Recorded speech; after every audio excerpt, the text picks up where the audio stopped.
Welcome to the Monday Morning Wake Up Call with your host, Kerry, managing broker at Remax Elite, and Heather Holliday, your social marketing nut, talking about hottest real estate topics with a little weekly activity and motivation for the week.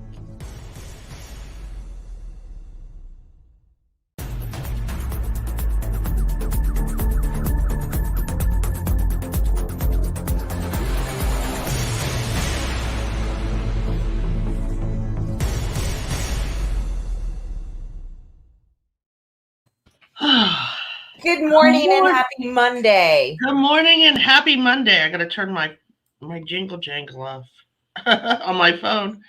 Oh, happy Monday. How are you?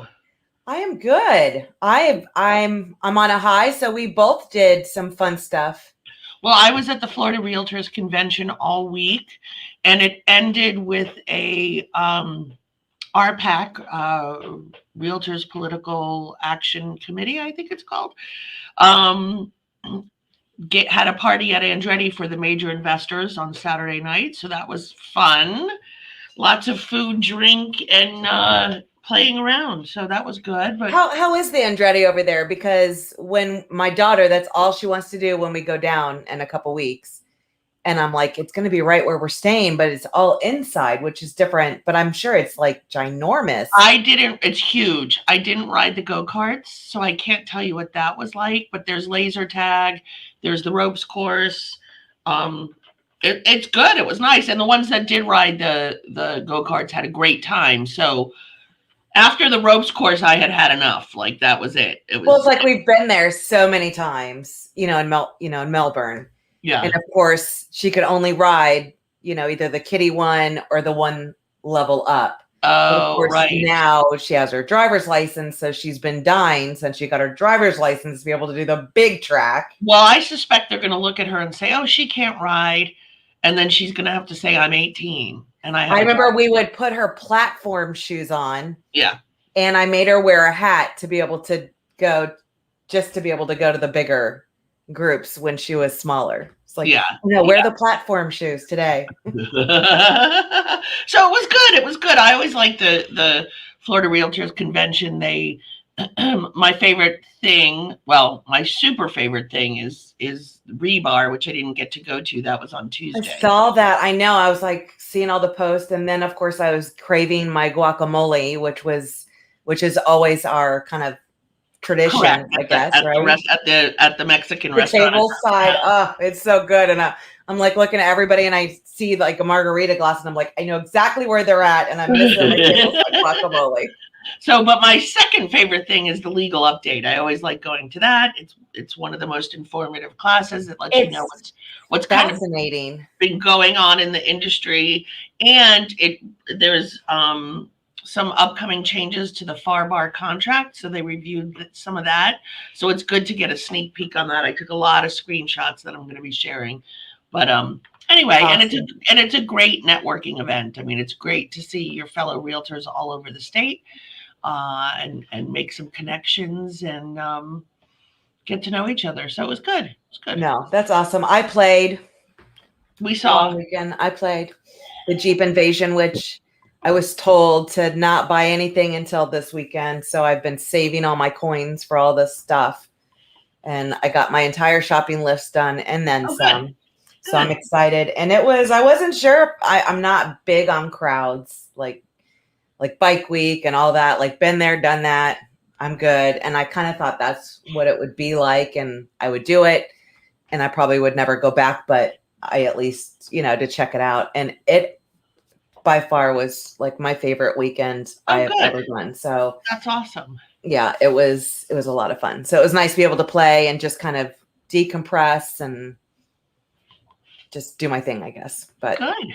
So let us know where you're tuning in from. Today is all about generating listings in a tight inventory market, which is definitely where we've been. Oh my goodness, it's still tight. I think we're back to 1 month of inventory, or we're 0.9. I'm seeing other places around the country, around the state, we're at like 1.1 months, 1.2 months. So I'm seeing that trend. And I was talking to people this weekend, and like a realtor who does stuff, and they're seeing things stay on, instead of 6 hours to contract, Right. they're 7 to 14 days now up here. And that's like the Knoxville area. So it's hard to tell there is no crystal ball. And, is that with school there's so many different factors. Right. And I think that one of the things that we're seeing is listings and sellers and listing agents are pricing listings high. And although buyers are in a frenzy and they need to get a house and they want to make offers, if the price is too high, we're seeing those houses sit on the market longer. And I think a lot of that has to do with educating. Mm-hmm. And a lot of that, I'm sure a lot of sellers are, they hear the buzz of this and that. So of course they're wanting to go all the way, higher, blah, blah, blah. So that could be a factor. Listening on sunny Satellite Beach.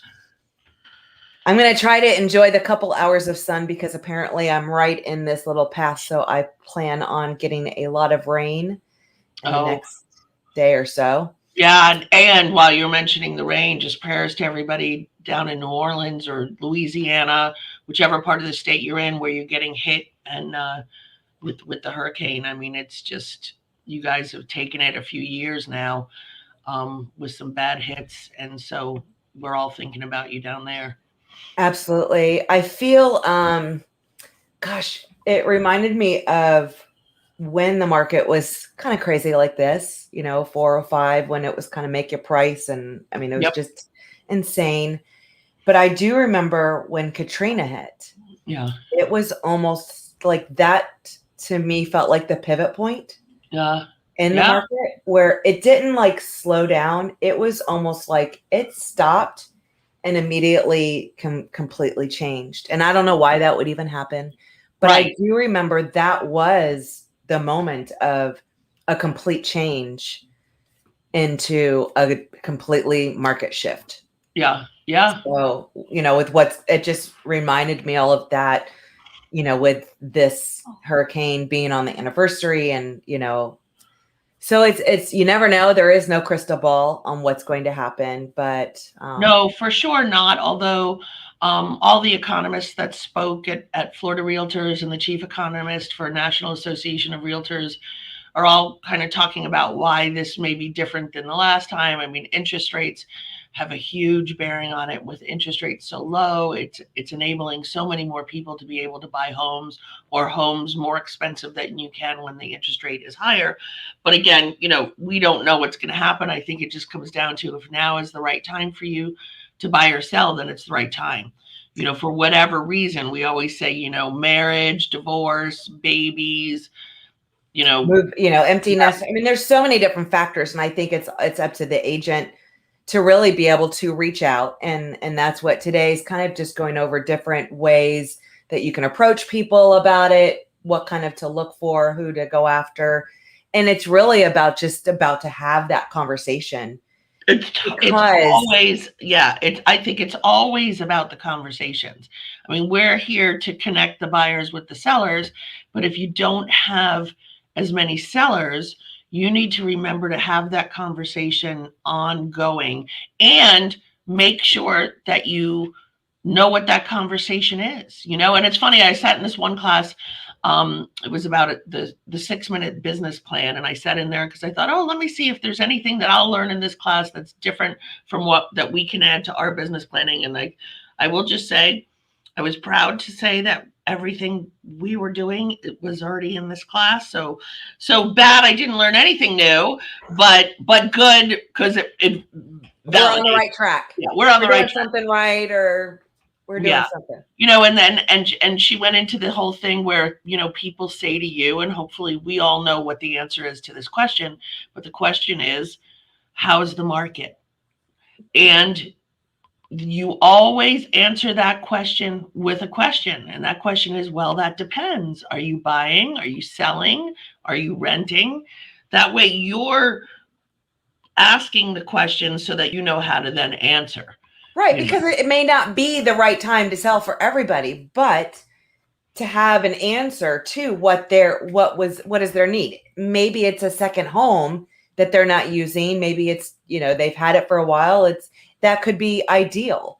Maybe for me, if I didn't have animals and kids, I'd be fine just finding a nice place to be able to travel and stay in our camper. Well, I don't know, because we just did the whole 4 or 5 days, and there were a lot of times like, okay, let me back up so you can walk past me, and I'm like, okay, yeah, this is only a week, even though I've thought about that, may not be big enough to do that. But and there can be so many reasons why people need to sell it. It's funny, my friend Tammy Crisafulli, they just sold their house and moved into a new house where they have a dock for their boat. And I said to her that for me, there's no reason for me to sell right now, but that would be the reason. I have a boat. That's what I think is like, it could be the perfect time to find that home that you were looking for. But I mean, if you have to, sell to buy when there's no inventory, that's where it can get super tricky. So, but you have to be able to probe and ask questions to find out, is it the right time? Is it the right time? I've had many people reach out to me recently with that. Oh, I want to take advantage of this market and maybe downsize or move closer to family or whatever it is. And I always say, well, let's start with this. Where would you go? So let's start looking at that. And let's see if that makes sense for you. Because if that doesn't make sense, the listing of the home doesn't make sense. And look, do I want these people's listings? Of course I do. But part of the reason why they come to me and ask me for my advice is because they know, they like, and most importantly, they trust me. Yeah. So I'm not going to say, yeah, let's list it, and then have them be homeless. So I have several people who I've set up on. In the old days, we called them listing carts. I think we call them portals now with our Flex MLS, where they can see if they want to rent. Here's what the rentals are. If they want to, that may be a perfect solution, but it may not be. I mean, trying to find a rental that's not 3-4 times as much as you're going to pay for a mortgage. I mean, rental market is insane. It's insane. So you have to run the numbers. You have to make sense, but. So you have to know. You have to know the information, and you have to be ready with the probing questions so that you can help them determine whether now is the right time or not the right time. Right. So our big thing today is maybe, how do you find the listings? Mm-hmm. There's so many different ways to do that. My number one is if you're with Remax is the first app. And that's really the Sphere. And I think some people do use that app differently. Maybe they'll upload their entire database, people they don't even know, people online leads. For me, I think it works best if it's your Sphere, like people, like your past clients, people you actually know. I think that could be a complete sweet spot versus online leads you've, never even got a response from because you don't know them. Right. It is, when you first install the app and you download however you choose or whatever it is, there's a lot to go through at the beginning because it's showing every other real estate agent from Brevard County in my list, and of course. Well, especially if you sync your Gmail, you'll have every lender. Well, I have every agent I've ever worked with or communicated with. I save them in my phone so that in the future, if they call, I know who's calling. So they're showing up as people who may be looking to buy or sell because they're on the internet looking at houses all the time. Right. And that's really, no matter what you use, that's going to be the organizing is going to take time. Yeah. It's completely worth it.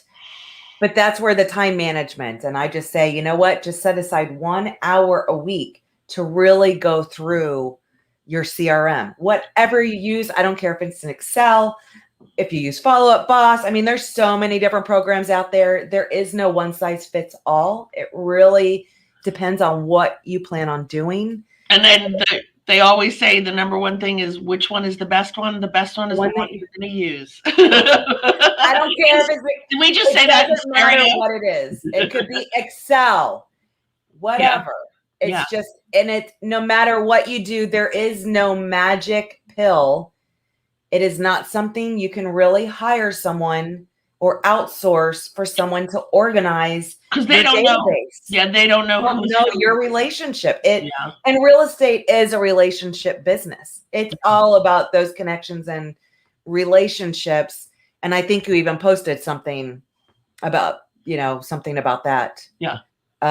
From this From weekend. I did from this week at NAR. I did that it's about the relationship. Oh, it was talking about how more people than ever are using real estate agents to help facilitate the transaction. That's a great idea. What Kelsey's doing, HomeBot, and you put your past clients in there, and they'll get a market value monthly. And you may have someone who you sold a house to a year ago, and you would never think they'd be wanting to sell, but it might be the right time for them. And if they see how much their home is worth now versus what they paid a year ago, that's actually like my number 2. Yeah. Is sending these CMAs, the market trends, all of that, especially to everyone that you've sold a house to. I don't care how long, a year out, 2 years out, what, and I would say a minimum of 5 a week to send them out to using your CRM. You can organize, maybe start, with the really long, however, but you need to be able to keep that organized. But that would be my number 2 tip. Yeah, for sure. So, and back to, so what I was saying is at the Florida Realtors Convention, the gentleman from Real Trends, I can't remember his name, but he speaks also at the Remax conventions, that guy who lives up in Denver. He was saying that more, and statistics shows, and I think we showed the numbers last week, or maybe I just posted them in our private group, more people than ever are using real estate agents, because it's about the relationship. So as you're determining the different ways you want to keep in touch, like you say, the number 2 is keep in touch with your past clients and send them a CMA or a market value report or something so they can see what's going on in their home. Kelsey's doing it every month. I mean, I would say at minimum every 6 months is probably good. Right. I was thinking even once a year. But if you have a program that's doing it monthly, right. Hey, and it's automated, do that. The other is like researching your expired listings. And I hate to always give out my tips to everybody, but here goes. Don't look at the expired listings from last week. Look at the expired listings from 4 to 6 to 8 months ago. Make sure they're not relisted. But those people were listed at one time and they didn't sell. They're probably still interested in selling. So that is a great resource, but you have to stand out. You can't send the same cheesy letter, postcard that everyone sends. Make it a handwritten letter. I mean, how many are you going to really go after? Pick the ones that are in your area. Don't just blanket send, all 30 expired listings from 4 months ago. You want to pick and choose the ones that makes sense for you and handwrite those notes. I mean, and make it personal. If you just sold a home or something like that, or if it's an area you farm and they're used to seeing stuff from you, try to stand out. Yeah. You have to stand out. It's about the experience. What are you doing differently from every other person that's already reached out to them? Right. Stand out, be different. So if you're getting advice from different, we go to a lot of seminars and we listen to a lot of coaches, and those coaches will give the same advice. And what's funny is Tom Ferry used to say, I can give this advice to all of you because probably only 10% of you are going to actually do it. But you might want to take whatever dialogue that they're giving you and make it your own, make it more personal, make it so that, if you're farming expireds and say, I'm in Suntree and that's where I like to, if I could do all my business in Suntree, that would be awesome. I tend to do a lot in Palm Bay. That's where I grew up. That's where I have high school friends from. And, and it's 20 minutes south. It's not like it's that far. But you want to have the consistency. So if they're getting an expired postcard or letter, handwritten note from you, you also want them to be able to see you just maybe on Facebook posts that you're targeting to Suntree, or maybe you just I do mailers to my farm, which is a good chunk of Suntree. So now there's the consistency of your face and your message. Because you want to be known as the expert. And I like to come from a place of value as well. Mm-hmm. So even if you were to send events, maybe your postcard is the upcoming events coming up, or where the farmer's market, or I don't Right. know, if you're going to be at an event for a cause or something like that, be wherever you're farming, Yeah. No, I think that's a great idea. If you're doing some sort of charity event, or you're going to do some sort of fun run or whatever, include that in what you're sending I out. mean, to me, it's a perfect opportunity to be able to reach out Yeah. to your sphere, to your farming area for anything, is places you're going to actually be, and Yep. maybe have a call to action, stop by for a chance to win a $50 gift card for Home Depot or something, just make sure to stop by and say hi. Yeah. Let them know you're going to be there. It allows that, or we're saying that, you may have these online relationships, but you want the belly to belly. You want those actual belly to belly conversations. Yeah, And for sure. For so sure. just different ways. If you're a door knocker, you want to know the demographics of the neighborhoods that you're going to. Are they retirees mostly? Like my little neighborhood is mostly retirees. I'm probably the youngest person, and most of you know I'm not that young. I'm probably the youngest person in my neighborhood, but they're retirees. So those you can door knock all day long because most of the time they're home. But is it young families, and is it better to do that, closer towards dinner time or on the weekends, but knocking on a school age children door with parents both working at 11 a.m. is probably not the best use of your time. So know your demographics of who you're targeting and what neighborhoods you're targeting. And some neighborhoods, have a little bit of everybody, but we know you usually have those neighborhoods. When I think about the neighborhood I grew up in, it was one street, there were 12 houses, they were all built at the same time, and all of those families were kind of all the same age. I think when I think back to it, I was on the younger end, my sister was on the older end. Every house but one of the 12 had kids, and they ranged from, 14 to 4, and so that know the demographic of the neighborhood, because it'll help you if you're doing the door knocking. Absolutely, for you sure. and I have said that door knocking is not our thing, but if you're that person, and you know what, we have many people in our office who door knock and have great success with it. Yes. Great success. Totally And not my thing. I'll send you a video all day long. Don't make me. But you hear, oh gosh, door knocking in this day and age, people aren't going to answer the door. They're going to be annoyed, or they're going to, I don't know. I mean, they're I not see actually. one side, but I also see we miss this human connection thing going on. So it just depends. Especially now, it's so nice. At the convention, it was so nice to see people in person. We were all wearing our masks. The Florida Realtors mandated it, and everybody wore them. And you just do what you do to at least be out there in person, seeing people. Gosh, it was so nice. We've said that so many times. No, But, it's true. It's yeah. true.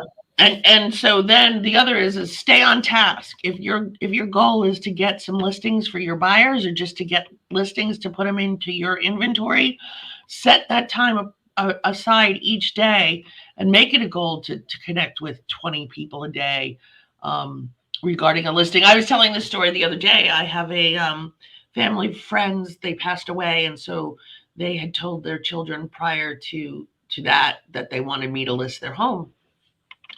And which is great, that again, it's that no like trust thing. And so we were getting ready to list it. The house hadn't been redone since they bought it in the 80s. And I was struggling with the advice that I wanted to give them, because I didn't want to give them bad advice, but I also knew I had an investor who would probably buy it. So what I did was I worked on the CMA. I gave them the price. Here's what's going to happen if we list it in the MLS. There's the potential that we could get over asking, highest and best. And once that happens, this could be what happens. We could have somebody with a loan. There could be an appraisal. May take more than 30 days. It might.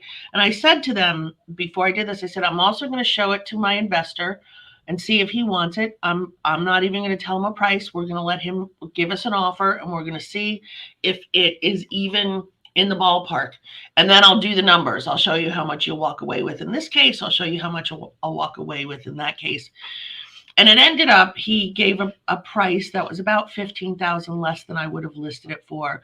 But I wasn't listing it. I wasn't taking photos. I wasn't doing any marketing. So I gave them a reduced commission, and my buyer pays title. So that saved the money. So when all was said and done, it was about a $7,000 difference. And they opted to go with the investor. Okay, so here's the point of the whole story. It was sort of anticlimactic because I love the whole process. I love the process. I love the marketing. I love the chase, so to speak. And I didn't get to do any of that. But I don't know. As a buyer, I like the non-event. Yeah. So it made sense for them. I mean, he made the offer where he doesn't do inspections. We're closing in 8 days. As long as title gets it done. I mean, super simple, and it made sense. But that's the other thing. I just realized I've always sold to an investor. Yeah. My 2 houses, I have always sold. And for me, because I don't like all the crap and having kids and dogs. I have 2 dogs that are like mini horses, right? Yeah. So Great Dane, English Mastiff. Where am I going to put them? I never left them outside and just with the pool and stuff like that. So for me, having to worry about my kids actually cleaning their rooms every day and, how I have these 2 dogs. So am I going to have to be at home? How do I show it? So just the whole process of a traditional listing my home, to me, it was worth not having to do that. Yeah, for sure. I mean, I get that. And was it the right thing for the seller? I don't know. It's the seller has to decide that. Right. Honestly. And so you just have to present them with all of the options. And that's about having the conversation. And if they're not ready now, having the ongoing conversation with them. Yes. About how this. And that's super important. Super important. Yeah. How is this going to play out? But the more you stay in the conversation, the better. And that's another thing that I have a hard time with. So sometimes is the continual conversation with people who are wanting to sell, but they may not be quite ready yet. Remembering to reach out to them. That's where your CRM comes into place. Or for me, for years, it was all just in my brain and I just remembered. But now as I'm getting older, and it's not very organizational or even being able to track the ROI there's so many things that you could be doing for those that, you are having those. And even just like simple, whether it be the postcards, generic note cards, monthly newsletters. And if you're going to do monthly newsletters, bring something of value, add local events, make it more localized. So it's not just a generic thing, which you can get help from. There's lots of programs that have the generic fluff content, but edit that and add your own stuff, make it more unique, add value, add events. People will look forward to it every month if you do that. And it doesn't take but maybe 2 minutes to add a graphic with upcoming events or where you're going to be. Something. So Tracy Candell just posted a question and I don't want to get it wrong, but I think I have it right. It's actually, Tracy, and thank you for watching us. 86% of all people would use their same agent again.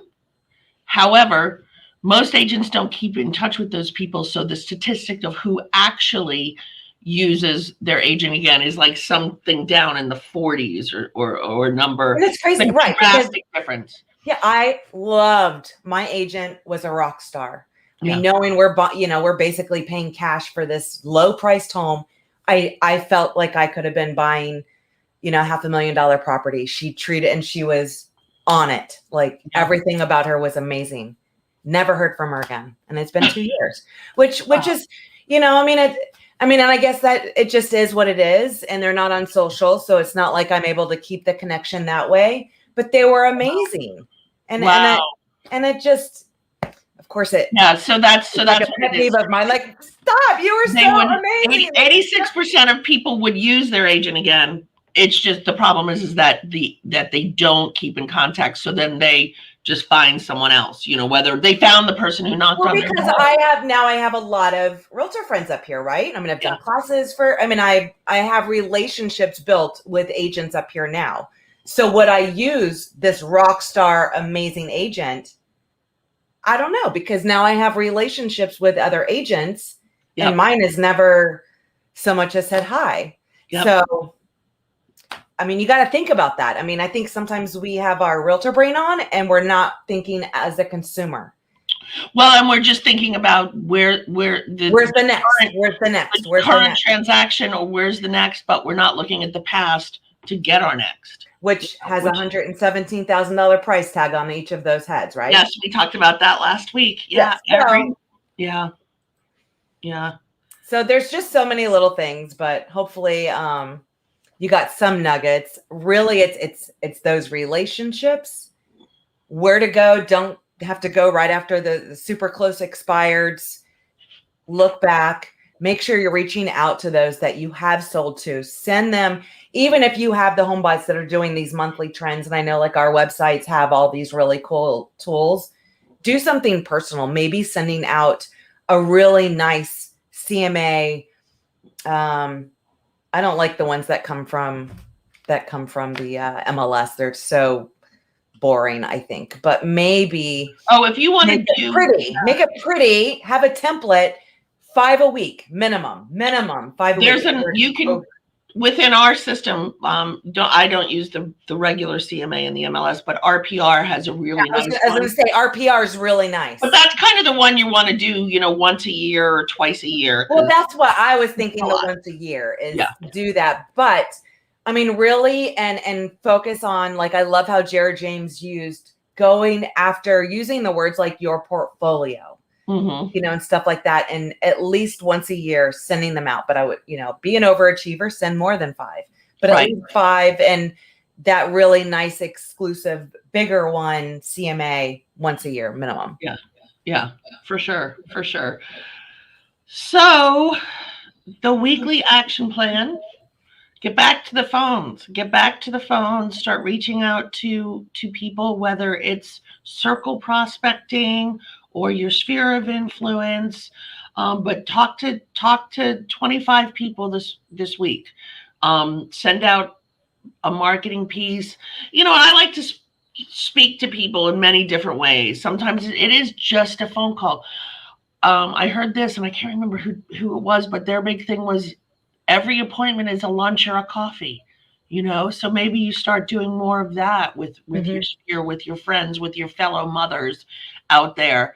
A good way to keep in touch is to reach out to those, people from the PTO. Hey, let's have coffee, especially for me, where I'm less involved now as my kids are older. But make sure you're continuing to make the phone calls and talk to people and sending marketing pieces. Marketing piece you can send out in bulk. At least, 200 people in your sphere send something to this week. Absolutely. And your weekly motivation is what gets you started. Habit is what keeps you going. There you go. I thought that was great because, yes, it's all about time management and putting this on your schedule and making it a constant. And that's what's going to help keep you going instead of just doing one thing. And yes, I need to do, but until you actually start doing it and make it a habit, it doesn't always get done. Exactly. But that's it. And so is next Monday Labor Day? It is. So we are off. Enjoy your holiday weekend, and then we'll be back with some great stuff the following weekend. And then we're getting into kind of like a bunch of convention stuff going on, or events, real estate events coming up into the fall. But we have some great shows planned. But until 2 weeks from now, wake up, kick ass, and repeat. See you guys later. Bye, everyone. Thanks for watching, Tracy.